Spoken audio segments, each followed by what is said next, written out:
Hello friends, welcome to random stocks. Random stocks पर आपका स्वागत है। शेयर बाजार में लगता है आज सेंटा का आगमन हुआ। कुछ लेट सही, better late than never. Share बाजार को मानो एक टर्बो इंजन लग गया है इसमें और गजब की रफ्तार पकड़ी है। एक दिन में 450 पॉइंट का रैली, न जाने कितने दिन के बाद इन्वेस्टर्स को देखने के लिए मिला है और बड़ी ही वेट के बाद। इसीलिए हम कहते हैं कि पेशेंस और डिसिप्लिन, टॉलरेंस एक इन्वेस्टर के जीवन में अवश्य होना चाहिए। तात्कालिक या प्रेजेंट सिचुएशंस में कभी कभी ओवर एनालिसिस न करें और आने वाले कल के सिग्नल को, पॉइंटर्स को बिल्कुल भूल जाएं। लोग कहते हैं कि it is a market sell on rise. I am an evergreen bull. हम कहते हैं मार्केट में जब कैटास्ट्रोफिक की हालत हो, व्हेन एवरीबडी इज फियरफुल, खरीदने की कोशिश करो। यही मौका है, क्योंकि मार्केट को ऊपर जाना है, उसका डेस्टिनेशन ऊपर की तरफ है। ये बुल मार्केट में short term corrections, price adjustments हुआ करते हैं, बहुत ही रूटीन है। लेकिन the basic trend of the share market after Covid is up, और नीचे में परेशानी का कोई कारण नहीं है।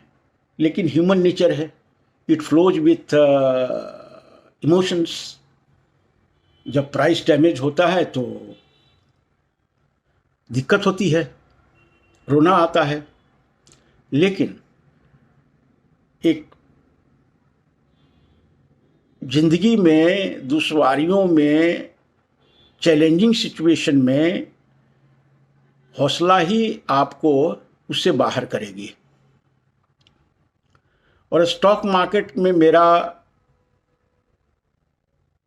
के बारे में मेरा मानना है, एक चिकन हार्टेड लोगों का प्लेटफॉर्म नहीं है। It needs a bold temperament, एक करेज, जो कि चैलेंजिंग सिचुएशन को बिल्कुल लगे कि जैसे the fortune has come knocking to its door. Fortune आपके दरवाजे पे आ गई है। एक बियर मार्केट में, एक कोलाहल वाले समय में, एक निराशा की घड़ी में इस तरह की सोच रखें और थोड़ा करेजस बने लाइफ में। टिमिड कैरेक्टर वाले लोग किसी काम के नहीं होते, उन्हें कोई पूछता नहीं। चाहे आप वार में हो तो भी गैलेंट्री के साथ, एक वैलर के साथ फाइट कीजिए, और स्टॉक मार्केट में है तो भी एक वैलर के साथ मौजूद रहिए। शेयर मार्केट में उठा पटक होते रहेंगे, लेकिन यदि आपका कॉन्विक्शन ठीक है तो फिर कोई मुश्किल नहीं है। मैं अपने पोजीशंस को, एग्जिट के बारे में सोचता ही नहीं हूं। यदि कुछ फंड है तो उसको रैली में मैं कभी फोमो का शिकार में होता नहीं हूं। हम हर समय सपोर्ट प्राइस पे लेने वाले आदमी हैं और रेसिस्टेंस में हाफ प्रॉफिट, जहां रेसिस्टेंस है वहां हाफ प्रॉफिट बुक कर लिया, 50% अपने घर में पैसे आ गया और फिर इंतजार करेंगे कि ब्रेकआउट होता है कि नहीं। तो इस तरह का कुछ काम करिए। अब बजाज फाइनेंस आज करीब करीब 7% की रैली देखी गई और कुछ दिन पहले उसके बारे में क्या क्या नेगेटिव न्यूज पूरे एनबीएफसी और फाइनेंशियल सेक्टर्स को लेकर के दिए जाते थे, लेकिन आज की रैली में जितने भी बियर्स थे, जिसमें जो एग्जिट तो इन्वेस्टर्स ले लिए उनका लॉस हो गया, जो भी बियर पोजीशन बनाए हुए थे शॉर्ट पोजीशन, आज मार्केट ने उनको तड़पा तड़पा करके मारा है। तो कभी बियर्स का दिन, कभी बुल्स का दिन, लेकिन आपको कोई फोर्स तो नहीं कर रहा है कि पोजीशन से एग्जिट करें। खास करके कैश में जो भी आपके डीमैट में शेयर पड़े हैं, कोई फोर्स तो नहीं कर रहा है, केवल अननेसेसरी अपने पोर्टफोलियो को रेड में देख करके तनाव में आ जाते हैं आप। और इसलिए हम कहते हैं कि जो भी पोर्टफोलियो में आपका शेयर है उसको रखें, और बेचना ही हो तो उसमें एक रैली पे बेचें। वहां पे बेचने का क्या मतलब है। और अब तो मूड माहौल ही बिल्कुल बदल गया है। जब हम कहते होंगे उस समय लगता होगा कि ही जे आइसोलेटेड वॉइस, बोलते रहते हैं, लेकिन नहीं। हमारा बिल्कुल ये स्पष्ट मानना है कि जितने भी ये माइनर करेक्शंस हुए हैं वो सब बुल मार्केट में एक टेम्पररी करेक्शन है। Bull market is absolutely intact for the Indian stock market. Bull market यूं ही खत्म नहीं हो जाता, उसका एक सिलसिला है, उसके सिग्नल्स कुछ होते हैं। जब एसआईपी को आप आज भी देखते हैं, बहुत लोगों ने इस पे कन्फ्यूजन क्रिएट किया है कि एसआईपी बंद होने वाले हैं, एसआईपी, काफ़ी लोग रिडेम्पशंस ले रहे हैं म्यूचुअल फंड से, लेकिन नहीं, आज की रैली फिर उसको प्रमोट करेगा कि इन्वेस्टर इस भाव में फ्रेश एसआईपी करे। ये मार्केट का नियम है, डायनामिक्स है। तो लेकिन हाँ, इस वीडियो का टाइटल हमने इसीलिए सोच करके रखा है कि share market is not the place for chickens. Chickens किसको कहते हैं? चिकन्स उसे कहते हैं जो रिस्क एवर्स इन्वेस्टर है, रिस्क नहीं ले सकता है। शेयर मार्केट तो रिस्क का नाम है, और रिस्क है तो इश्क है, और इश्क है तो स्टॉक मार्केट है। तो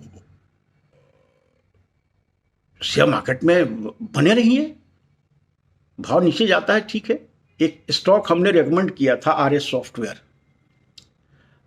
उसका सरनेम हमने टाइटल दिया था, उस समय भाव करीब 215 या 220 रुपये था। हमने कहा था एक emerging blue chip from the city of Joy, मतलब कलकत्ता की बेस्ट कंपनी है। वो कंपनी पिछले हफ्ते 180 टच कर गया, 180 फ्रॉम 220, और आज पिछले 4 दिन से लगातार वो स्टॉक फ्रीज में है। 5% में हर समय फ्रीज हो जा रहा है, आज फिर फ्रीज था, और जितने भी सेलिंग है सबको एब्जॉर्ब कर रहा है। तो कभी कभी ये आर्टिफिशियली क्रिएट किया जाता है किसी स्टॉक के बारे में माहौल, जो उसके उस शेयर में जो भी खिलाड़ी हैं, तो ऐसा दिया जाता है कि शेयर का कल कोई भविष्य नहीं है। लेकिन आज आप देखिए, जो भी जिस भाव पे इधर रिसेंटली लिया है, they are all in profit. जब कंपनी का फंडामेंटल सही है, बिजनेस मॉडल सही है, कंपनी परफॉर्म ठीक कर रही है, तो ऊपर जाने से उसे कोई दुनिया की ताकत नहीं रख सकती। और करेक्शंस उसे लेने का समय है। पिकाडिली एग्रो का जब हमने दिया था तो लोग उस पर काफ़ी स्केप्टिकल थे। उस समय 750 रुपये का भाव था और शेयर 1000 के बाद अभी 920, 915, आज के बारे में एग्जैक्ट भाव हम नहीं कर सकते हैं, लेकिन इस तरह का भाव है उसका। तो अच्छे शेयर अपने पास रखिए, रिटर्न देगा। और हम एक वीकली स्टॉक पिक देते हैं, उसका आप ट्रैक रिकॉर्ड देखें, इट इज़ क्वाइट गुड। जबकि हमने मंदी में ये स्टॉक पिक्स का आइडिया दिया था, जब लोग कहते होंगे कि मालूम नहीं कहाँ से इनको ये स्टॉक, इस शेयर में कुछ ज़्यादा दिख गया है, लेकिन नहीं, हम खुद एनालिसिस करते हैं, उसके कंपनी के बिजनेस मॉडल को समझने की कोशिश करते हैं, और फिर जब कन्विंस हो जाते हैं तो कुछ लिखते हैं और आप लोगों से शेयर करते हैं। ऑफ द कफ हम यूं ही कुछ बात नहीं करते और यूं ही वीडियो में कुछ डिस्कस नहीं करते जिससे आप लोग सफ़र करें। I am a very emotional person, very sentimental person, और हमारे दिए गए एडवाइस में किसी का नुकसान हो तो तकलीफ़ आपसे ज़्यादा पहले हमें होती है। और उसके लिए यदि कुछ उस तरह का समय आ गया तो सबसे पहले हम ही माफ़ी मांगेंगे। आप लोग को उसमें इंतज़ार नहीं करना पड़ेगा। I will say sorry first and apologise to you कि I did a mistake, it was error judgement और समथिंग। तो स्टॉक मार्केट के साथ खेलिए, लाइटली लीजिए शेयर मार्केट को। शेयर मार्केट को इतना सीरियसली लेंगे तो फिर नहीं होगा। It is a playground, fun जैसा इसको ट्रीट कीजिए। कभी आता है, कभी जाता है, लेकिन खेलना तो वही है। चलिए, कल फिर वही मैदान, वही बल्ला और वही बॉल, कल फिर मैदान में उतरेंगे, देखते हैं क्या होता है। Thank you so much for watching the video. Thank you.